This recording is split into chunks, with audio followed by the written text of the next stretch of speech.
But presidential historian Burt Folsom says the markets might be seeing a repeat of an upset election year, at least started out that way, when out of nowhere Ronald Reagan didn't only win, but he ended up winning big. Now, is there anything that you see, Burt, underneath the surface that bears watching or that we in the media might be missing?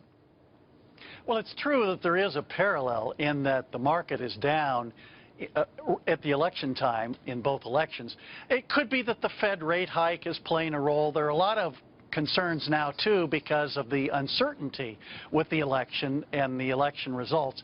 But keep in mind, in both cases, the economy has performed very poorly in the previous administration before the election. So, I mean, the Dow hit the 1,000 for the first time in 1966 and was under 1,000 in 1980. And then, of course, skyrocketed under Reagan. So there would be differences now. The Dow's had an appreciable run-up, so maybe a pause is due, and maybe we are making a big deal out of nothing. But apart from just those markets, I'm wondering if these very close polls, the battle for the battleground states, the fact that the Democrats are devoting so much time in traditionally safe states, the Trump people come on here and immediately tell me, aha, they're nervous, they're worried.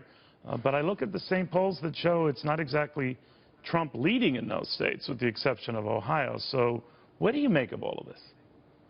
Well, Trump is doing much better than Romney in Michigan, of course, Ohio, and also Pennsylvania, and that concerns the Democrats very much.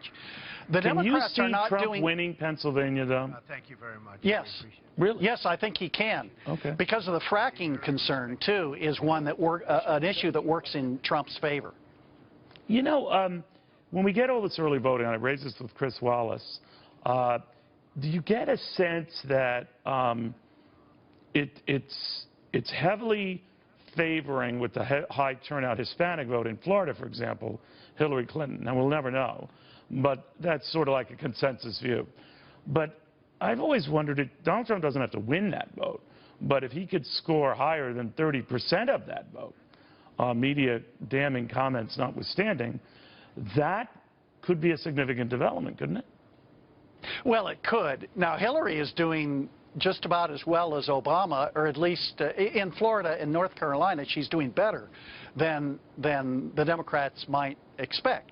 But she's doing much worse in those northern industrial states. And the Hispanic vote is working to Hillary's advantage, but the white vote is working to Trump's advantage.